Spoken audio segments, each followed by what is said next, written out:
Ever found yourself endlessly scrolling through countless pictures, unsure what to do with them? Here's a powerful tip. Turn photo organizing into a weekly ritual that not only declutters your digital space but also gives your mind a meaningful boost. Set aside a specific time, perhaps Sunday afternoons, when you revisit old photos, sort them into albums, and relive the stories behind each shot. As you handle each image, allow yourself to recall the sights, sounds, and feelings of that moment.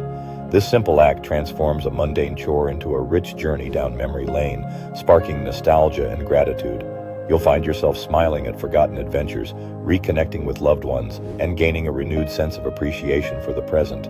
Additionally, organizing your photos encourages mindfulness as you intentionally focus on positive memories rather than letting them fade into digital oblivion.